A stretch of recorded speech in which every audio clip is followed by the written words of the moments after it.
जय हिंद दोस्तों, नमस्कार। बात कर लेते हैं दिन भर की सारी बड़ी खबरों की, जहां सबसे पहले बताएंगे मणिपुर में अब तक 258 की मौत, सुरक्षा बलों की 90 कंपनियां और होंगी तैनात। जी हां, लेकिन क्या अब सुधरेंगे मणिपुर के हालात? तो वहीं बांग्लादेश हिंदू रैली में जा रहे बस पर बड़ा हमला। दोस्तों 20 घायल बताएंगे हिंदुओं के खिलाफ हिंसा के विरोध में हुआ था ये रैली का आयोजन। जी हाँ दोस्तों, बताएंगे बांग्लादेश के यूनुस सरकार की सबसे बड़ी चाल। तो वहीं आखिर किसने कहा है कि मेरे देश में आएंगे नेतन्याहू तो उनको तुरंत सबसे पहले गिरफ्तार करूंगा। तो वहीं बताएंगे भारत से पहले चीन पर जाने पर घिरे नेपाली पीएम केपी शर्मा ओली तो अब घूम घूम कर देने लगे सफाई। तो नेपालियों ने ही कह दिया कि तुमने भारत संग रिश्ता नहीं निभाई। जी हाँ, वही बताएंगे किसके सिर आज सजेगा महाजंग की जीत का ताज। महाराष्ट्र और झारखंड के क्या होने वाले हैं नतीजे, प्रेडिक्शन के साथ सारी जानकारियां बताएंगे। बस आप वीडियो के लास्ट तक बने रहिएगा। और खबरों में आगे बढ़ने से पहले अपने देश और भारतीय सेना का पुरजोर समर्थन करते हैं तो वीडियो को लाइक करके, चैनल को सब्सक्राइब करके, बेल आइकन दबा के कमेंट में जय हिंद बस कह दीजिएगा। बात करें पहली बड़ी खबर की, जहां 10,000 से भी ज्यादा सैनिक भेज रही है केंद्र सरकार। मणिपुर हर जगह होगी तैनाती। क्या अब सुधरेंगे मणिपुर के हालात? बता दें, जातीय हिंसा से जूझ रहे मणिपुर में कानून और व्यवस्था बनाए रखने के लिए केंद्र सरकार 10,000 से भी अतिरिक्त जवानों को वहां भेज रही है। इस कदम से राज्य में केंद्रीय बलों की कुल तैनाती 288 कंपनियों तक पहुंच जाएगी। मणिपुर के मुख्य सलाहकार कुलदीप सिंह ने इंफाल में मीडिया को यह जानकारी दी। उन्होंने बताया कि 90 कंपनियां यानी लगभग 10,800 जवान राज्य में तैनात किए जा रहे हैं। इनमें से अधिकांश इंफाल पहुंच चुके हैं। उन्होंने कहा कि हमने इन जवानों को नागरिकों के जीवन और संपत्ति की रक्षा करने और संवेदनशील क्षेत्रों और अहम बिंदुओं की निगरानी के लिए तैनात किया है। सभी क्षेत्रों को कुछ दिनों में कवर कर लिया जाएगा। जी हाँ दोस्तों, ऐसे में यही सबसे बड़ा सवाल है कि क्या इससे सुधर जाएंगे मणिपुर के हालात? हालांकि केंद्र सरकार काफी ज्यादा कोशिश कर रही है कि मणिपुर में शांति लाया जा सके। तो वहीं अगली बड़ी खबर बता दें, जहां बांग्लादेश में हिंदू रैली में जा रही बस पर बड़ा हमला, 20 घायल। दोस्तों बांग्लादेश के रंगपुर में शुक्रवार 22 नवंबर को सनातन जागरण मंच की तरफ से एक रैली का आयोजन किया गया था। रैली में शामिल होने पहुंची एक बस पर रास्ते में हमला किया गया। हमले में 20 लोग घायल हुए। इनमें से 3 गंभीर रूप से घायल हैं। घायलों को स्थानीय अस्पताल में भर्ती कराया गया है। माहीगंज कॉलेज के मैदान में हुई इस रैली का मकसद हिंदुओं पर हो रहे अत्याचार, उत्पीड़न और मठों व मंदिरों पर हमलों का विरोध करना था। रैली में शामिल लोग 8 सूत्रीय मांगों को लेकर प्रदर्शन करने पहुंचे थे। रैली के मुख्य अतिथि चिन्मय कृष्णदास ब्रह्मचारी ने देश में हिंदुओं के साथ भेदभाव का आरोप लगाया। दोस्तों बांग्लादेश में मोहम्मद यूनुस की सरकार बने हुए इतने दिन हो गए, उसके बावजूद भी अभी तक हिंदुओं पर हमले रुकते दिखाई नहीं दे रहे हैं। अभी तक यूनुस सरकार हिंदुओं पर आक्रमण पर अभी तक कोई बड़ा फैसला नहीं लिया जो इन हिंदुओं को प्रोटेक्ट कर सके, इन अल्पसंख्यकों को प्रोटेक्ट कर सके बांग्लादेश में। ऐसे में हिंदुओं की रक्षा करने में पूरे तरीके से नाकाम साबित हुई है यूनुस सरकार। अगली खबर बता दें, लंदन में अमेरिकी दूतावास के पास संदिग्ध पैकेज में बहुत बड़ा धमाका, ब्रिटेन में अलर्ट। जी हाँ, खाली कराया गया गेटविक एयरपोर्ट। बता दें, लंदन में मेट्रोपॉलिटन पुलिस ने पुष्टि की है कि शुक्रवार को 9 एलम्स में अमेरिकी दूतावास के पास एक नियंत्रित विस्फोट किया गया था। यह घटना उस समय हुई जब इलाके में एक संदिग्ध पैकेज मिलने की सूचना मिली थी। इस घटना के बाद गेटविक एयरपोर्ट को खाली करवा दिया गया है। लंदन में अमेरिकी दूतावास ने कहा कि स्थानीय अधिकारी लंदन में अमेरिकी दूतावास के बाहर एक संदिग्ध पैकेज की जांच कर रहे हैं। मेट पुलिस मौजूद है और सावधानी के तौर पर पॉन्टन रोड को बंद कर दिया गया है। एपी के रिपोर्ट के मुताबिक पुलिस ने बताया कि हमले में कोई घायल तो नहीं हुआ, लेकिन एहतियात के तौर पर दूतावास के पश्चिमी हिस्से की एक सड़क बंद कर दी गई है। अब इसकी जांच चल रही है। साथ ही साथ बता दें, नेतन्याहू हमारे देश आते हैं तो तुरंत गिरफ्तार करेंगे। जी हां, ब्रिटेन के पड़ोसी ने इजराइल को आखिर क्यों कहते हुए ये धमकाया है? बता दें, आयरलैंड के प्रधानमंत्री साइमन हैरिस ने कहा कि अगर इजराइल के प्रधानमंत्री बेंजामिन नेतन्याहू गुरुवार को जारी अंतर्राष्ट्रीय आपराधिक न्यायालय के गिरफ्तारी वारंट के बाद देश में आते हैं तो उनको गिरफ्तार किया जाएगा। ऐसा पहली बार देखा गया है कि किसी यूरोपीय देश, वो भी अमेरिका और ब्रिटेन के करीबी, ने इजराइल को इस तरह से आंख दिखाई है। आयरलैंड कभी यूनाइटेड किंगडम का हिस्सा था, लेकिन बाद में यह स्वतंत्र देश बन गया है। तो वहीं आईसीसी के इस वारंट पर इजरायली पीएम नेतन्याहू बहुत बुरे तरीके से भड़क चुके हैं दोस्तों, और परिणाम भुगतने की चेतावनी तक दे दी और इस फैसले को यहूदी विरोधी बता दिया। दोस्तों इजरायली प्रधानमंत्री बेंजामिन नेतन्याहू ने हेग की अदालत पर उसके यहूदी विरोधी फैसले के लिए पलटवार किया। उन्होंने इस फैसले की तुलना ड्रेफस मुकदमे से कर दी और कह दिया ये उसी तरह खत्म होगा,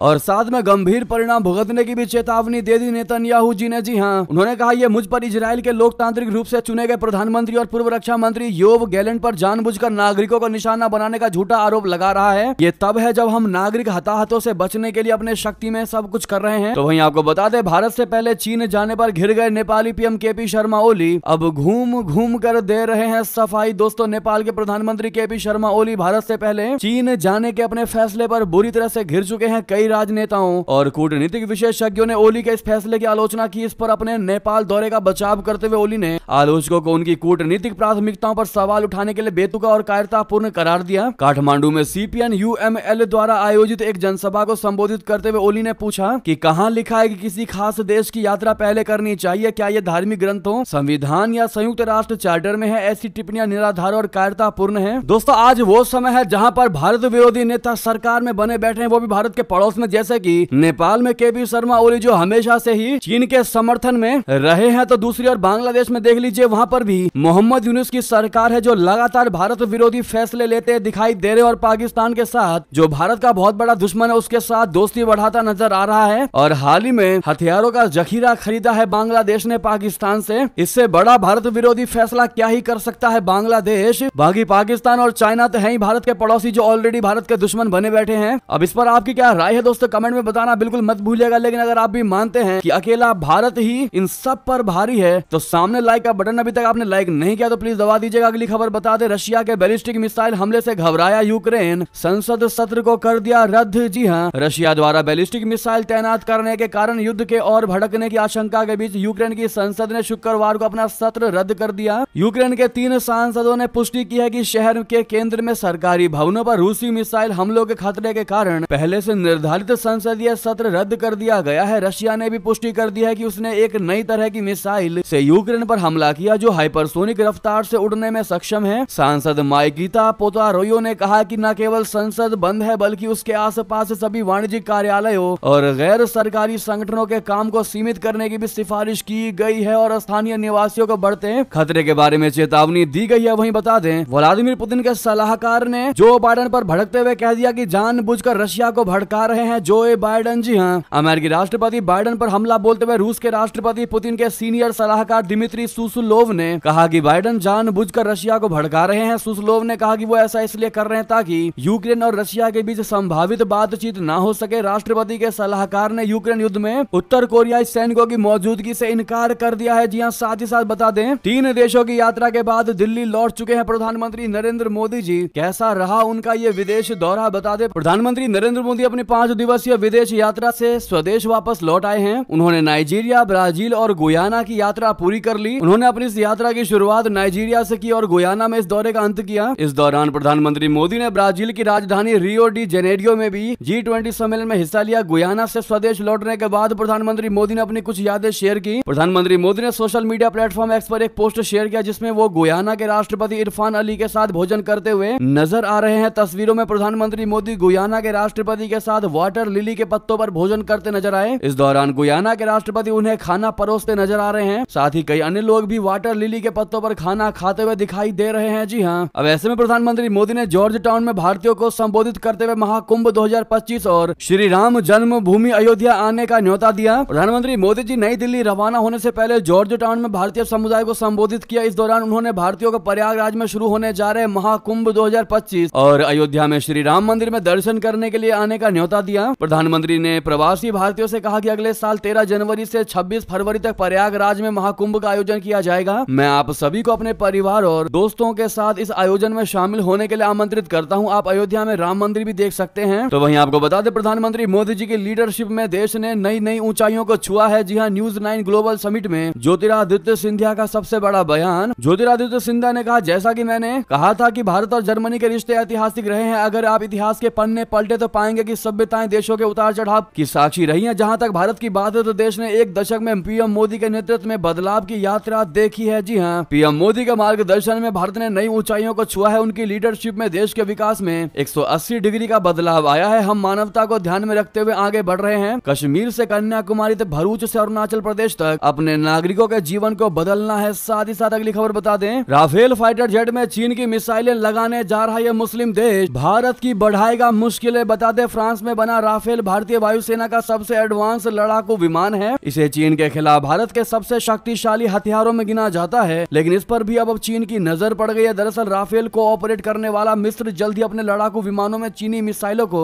इंटीग्रेट करने का काम करने वाला है। एक हालिया इजरायली रिपोर्ट के मुताबिक चीन मिस्र को उन्नत तकनीक से लैस लंबी दूरी की क्रूज मिसाइल गुआंग डोंग होंगडा यानी HD-1A की आपूर्ति कर सकता है। 290 किलोमीटर से अधिक की रेंज वाली इन मिसाइलों को मिस्र की वायुसेना में शामिल राफेल लड़ाकू विमान में लगाया जा सकता है। राफेल लड़ाकू विमान में चीनी मिसाइलों के लगने से मिस्र की वायु वायुसेना को काफी बढ़त मिलेगी। रिपोर्ट में इस तरह के उन्नत हथियार जैसे कि स्कार्प ईजी मिसाइलों को हासिल करने में काहिरा के सामने आने वाली रसद और राजनीतिक कठिनाइयों की ओर इशारा किया गया है। वहीं बता दें, राजनाथ सिंह जी ने वियंतियाने के बुद्ध मंदिर में की पूजा। जापान फिलीपींस के रक्षा मंत्री से मिले। दोस्तों, केंद्रीय रक्षा मंत्री राजनाथ सिंह जी ने लाओ पीडीआर के वियंतियाने में एक बुद्ध मंदिर वटसी साकेत में पूजा अर्चना की। जापान के रक्षा मंत्री जनरल निकतानी के साथ बैठक की। उन्होंने फिलीपींस के रक्षा सचिव गिलबर्टो टोएडोरो के साथ भी मुलाकात की। जापान के विदेश मंत्री से मुलाकात पर राजनाथ सिंह जी ने कहा कि लाओ पीडीआर के वियंतियाने में जापान के विदेश मंत्री जनरल निकतानी के साथ अच्छी मुलाकात हुई। उन्होंने भारत जापान साझेदारी पर भरोसा जताया। इसके अलावा फिलीपींस के अपने समकक्ष से मुलाकात पर उन्होंने कहा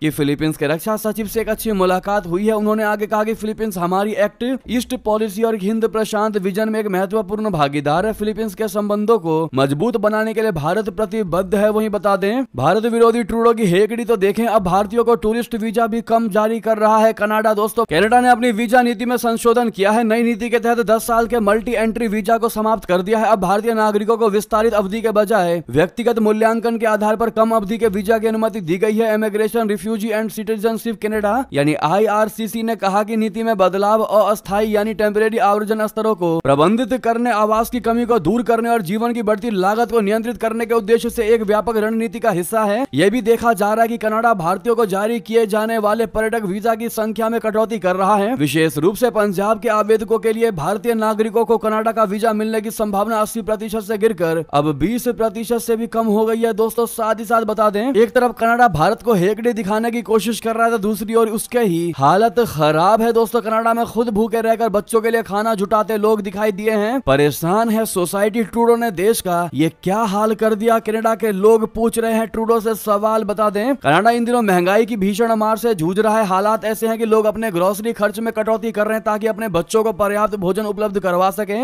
ये खुलासा दोस्तों एक रिपोर्ट में हुआ है। कनाडा में इस समय महंगाई और बेरोजगारी चरम पर है। इस वजह से लोग अपने दैनिक खर्चों में कटौती करने को मजबूर हैं। ये लोग अपने खर्चों को काबू में रखने के लिए जरूरी सामान जैसे भोजन में कटौती कर रहे हैं। नेक्स्ट खबर बता दें, श्रीलंका से खबर, जहां पर पूर्व राष्ट्रपति विक्रम सिंघे ने कहा कि दिशा नायके भारत के साथ अपनाए गए विजन डॉक्यूमेंट पूरी तरह लागू करें। जी हां, श्रीलंका के राष्ट्रपति अनुराग कुमार दिशा नायके दिसंबर में भारत के दौरे पर आने वाले हैं। इसी सिलसिले में श्रीलंका के पूर्व राष्ट्रपति रानिल विक्रम सिंघे ने श्रीलंका और भारत के रिश्तों में मजबूती पर जोर देते हुए दिशा नायके से भारत के साथ अपनाए गए विजन डॉक्यूमेंट को पूरी तरह से लागू करने का अनुरोध किया है। बता दें कि विक्रम सिंघे ने जुलाई 2023 में भारत यात्रा के दौरान प्रधानमंत्री नरेंद्र मोदी के साथ एक विजन डॉक्यूमेंट पर हस्ताक्षर किए थे, जिसमें दोनों देशों के बीच सहयोग के क्षेत्रों खासकर आर्थिक साझेदारी पर जोर दिया गया था। तो वहीं बता दें, पाकिस्तान में शिया मुसलमानों का बड़ा ही विद्रोह देखने को मिला है, जहां खैबर पख्तूनख्वा में सेना की 2 चौकियों को फूंक दी गई है। दोस्तों, दंगे जैसे हालात क्रिएट हो गए हैं। बता दें, पाकिस्तान के खैबर पख्तूनख्वा सूबे में गुरुवार को हुए भीषण आतंकवादी हमले के बाद शिया मुसलमानों में जबरदस्त गुस्सा है। इस हमले में 40 शिया मुसलमानों की मौत हुई है, जिसमें महिलाएं और बच्चे भी शामिल हैं। ये हाल के वर्षों में इस क्षेत्र में सबसे घातक हमलों में से एक है। ये हमला खैबर पख्तूनख्वा प्रांत के कुर्रम जिले में हुआ, जहां बहुसंख्यक सुन्नी मुसलमानों और अल्पसंख्यक शियाओं के बीच सांप्रदायिक झड़पों में हाल के महीनों में दर्जनों लोग मारे गए हैं। अभी तक किसी ने भी इस ताजा हमले की जिम्मेदारी नहीं ली है। वहीं बता दें, रशिया ने उत्तर कोरिया को दी एंटी एयर मिसाइलें, बदले में मिले 10,000 से अधिक सैनिक। जी हां, रशिया ने उत्तर कोरिया को एंटी एयर मिसाइल और अन्य हथियारों की आपूर्ति की है। बदले में उत्तर कोरिया ने अपने सैनिक भेजे हैं। उत्तर कोरिया ने यूक्रेन के खिलाफ युद्ध में रशिया की मदद के लिए अपने 10,000 से अधिक सैनिक रूस भेजे हैं। दक्षिण कोरिया के एक शीर्ष अधिकारी ने शुक्रवार को यह जानकारी दी। दक्षिण कोरिया के राष्ट्रीय सुरक्षा निदेशक शीन वोंसिक ने शुक्रवार को एक टीवी कार्यक्रम में बताया है कि रशिया ने उत्तर कोरिया की वायु रक्षा प्रणाली को मजबूत करने के लिए उसे एंटी एयर मिसाइलों और अन्य उपकरणों की आपूर्ति की है। साथ ही साथ बता दें, पाकिस्तान बना रहा AI से लैस फाइटर ड्रोन चीन और तुर्की कर रहे हैं इसकी मदद। भारत की बढ़ाने में लगे हैं टेंशन। दोस्तों, पाकिस्तान वायुसेना कृत्रिम बुद्धिमत्ता यानी AI पर आधारित स्वदेशी मानव रहित विमान विकसित करने की परियोजना पर काम कर रही है। इसका खुलासा पाकिस्तान वायुसेना के एक वरिष्ठ अधिकारी ने किया है। यह ड्रोन मानव युक्त लड़ाकू विमानों के साथ मिलकर काम करेगा। इस अभियान में चीन और तुर्की भी पाकिस्तान की मदद कर रहे हैं। पाकिस्तान ने चंद दिनों पहले ही कराची एक्सपो सेंटर में चल रहे अंतर्राष्ट्रीय रक्षा प्रदर्शनी और सेमिनार के 12वें संस्करण के दौरान शाहपार 3 नामक अपने उन्नत ड्रोन को औपचारिक रूप से लॉन्च किया था। जी हां, आपको बता दें, 4 सालों से ड्रोन बनाने में जुटा हुआ है पाकिस्तान। तो वहीं बता दें, स्पेस एक्स और स्टार लिंक कनेक्टिविटी को लेकर बड़ी खबर। रेल कनेक्टिविटी में ला रही है नई क्रांति। iComera से किया बड़ा समझौता। दोस्तों, रेल यात्रा के दौरान इंटरनेट कनेक्टिविटी में सुधार के लिए iComera और स्पेस एक्स स्टार लिंक ने बहुत बड़े साझेदारी कर दी है। iComera ने स्टारलिंक के हाई स्पीड और लो लेटेंसी सैटेलाइट कनेक्टिविटी को ट्रेनों में लागू करने के लिए अधिकृत पुनर्विक्रेता समझौते पर हस्ताक्षर किए हैं। इस पहल से दुनिया भर में ट्रेनों पर यात्रियों का अनुभव, संचालन की दक्षता और सुरक्षा में सुधार होगा। नई कनेक्टिविटी से रेलवे उद्योग में डिजिटल क्रांति का आगाज होगा। लंबी दूरी की यात्रा और ग्रामीण इलाकों में भी उत्कृष्ट सेवा प्रदान की जा सकेगी। ट्रेनों के लिए डिजाइन किए गए स्टारलिंक टर्मिनल्स ने परीक्षण के दौरान 200 से 400 एमबीपीएस स्पीड हासिल की है। इसने यात्री कनेक्टिविटी और ऑपरेशनल दक्षता में क्रांतिकारी सुधार किया है। साथ ही साथ अगर आप भी इस कनेक्टिविटी से वाकई में खुश होने वाले हैं दोस्तों, तो कमेंट में बताना मत भूलिएगा। और अभी तक लाइक नहीं किया है तो हमें सपोर्ट करने के लिए लाइक का बटन जरूर दबा दीजिएगा। अगली खबर बता दें, प्रधानमंत्री मोदी जी का इटली की प्रधानमंत्री मेलोनी को खास तोहफा। दूसरे नेताओं को भी कुछ न कुछ गिफ्ट दिया गया है। बता दें, प्रधानमंत्री नरेंद्र मोदी ने G20 शिखर सम्मेलन के दौरान अपने समकक्ष नेताओं को देने के लिए कुछ गिफ्ट भी ले गए थे। वैश्विक नेताओं को दिए गए इन तोहफों में महाराष्ट्र की 8, जम्मू कश्मीर की 5, आंध्र और राजस्थान की 3, झारखंड और बिहार से 2 और कर्नाटक, तमिलनाडु, उत्तर प्रदेश, ओडिशा और लद्दाख से 1 कलाकृतियां शामिल हैं। G20 शिखर सम्मेलन में पीएम मोदी ने इटली की प्रधानमंत्री मेलोनी से द्विपक्षीय बातचीत के बाद उनको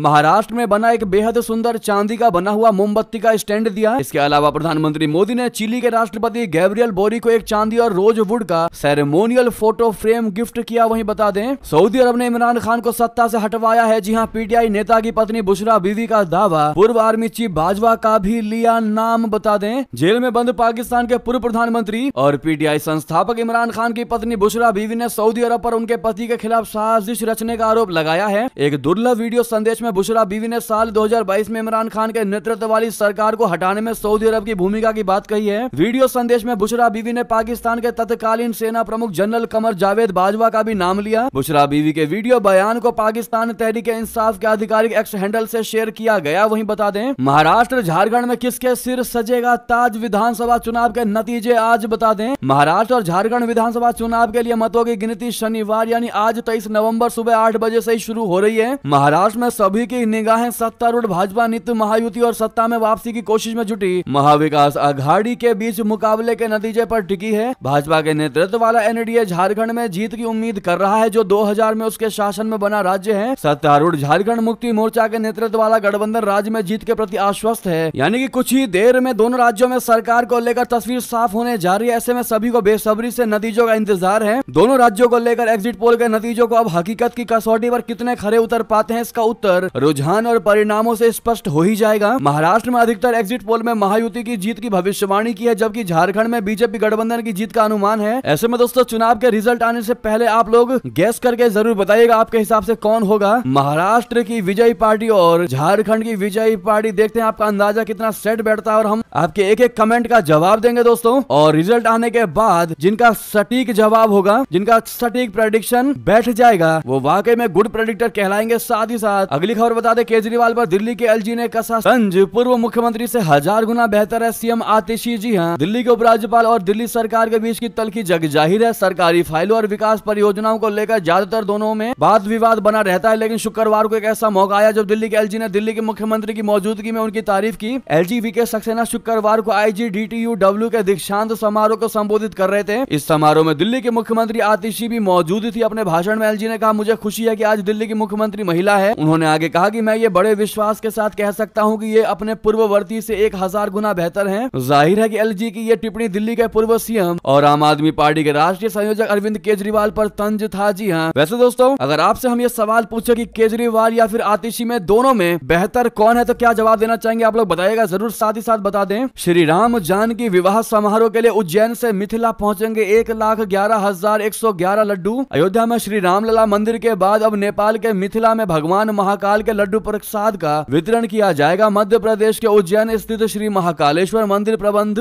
समिति ने महाकाल के 1,11,111 लड्डू तैयार किए हैं। खास बात यह है कि इन लड्डुओं को केवल 5 दिन में तैयार किया गया है। गुरुवार को मध्य प्रदेश के मुख्यमंत्री डॉक्टर मोहन यादव ने लड्डू से भरा हुआ वाहन भगवा ध्वज दिखाकर रवाना किया। ये प्रसाद 25 नवंबर को नेपाल के मिथिला में होने वाले श्री राम जानकी विवाह महोत्सव के अवसर पर भेजा जाएगा। प्रसाद को अयोध्या के श्री राम जन्मभूमि ट्रस्ट के माध्यम से मिथिला भेजा जाएगा। जी ऐसे में आप लोग जय श्री राम कमेंट में कहना मत भूलिएगा। तो वहीं बता दें, दिल्ली को घुट घुट कर जीना ही होगा। गंभीर श्रेणी की दहलीज पर वायु प्रदूषण AQI 400 के करीब अगले 2 दिन और भी ज्यादा भारी। दोस्तों, राजधानी में वायु प्रदूषण एक बार फिर गंभीर श्रेणी की दहलीज में पहुंच गया है। इससे लोगों को सांस लेने में परेशानी और आंखों में जलन महसूस हो रही है। केंद्रीय प्रदूषण नियंत्रण बोर्ड के मुताबिक शुक्रवार गुरुवार को वायु गुणवत्ता सूचकांक 393 दर्ज किया गया। इसमें गुरुवार के मुकाबले 22 सूचकांक की वृद्धि हुई है। तो वहीं पॉल्यूशन पर सुप्रीम कोर्ट ने भी कह दिया है कि दिल्ली सरकार की कोशिशों से हम संतुष्ट नहीं हैं। कृपया ट्रकों की एंट्री बैन पर कुछ किया जाए। ट्रकों की एंट्री बैन पर हम खुश नहीं हैं। इनके बैन पर कुछ नहीं किया गया। 3 दिन और सख्ती की जानी चाहिए। जी हाँ, तो वहीं आईसीसी ने बुलाई है इमरजेंसी मीटिंग। चैंपियंस ट्रॉफी पर इस दिन हो सकता है बड़ा फैसला। दोस्तों, आईसीसी चैंपियंस ट्रॉफी 2025 की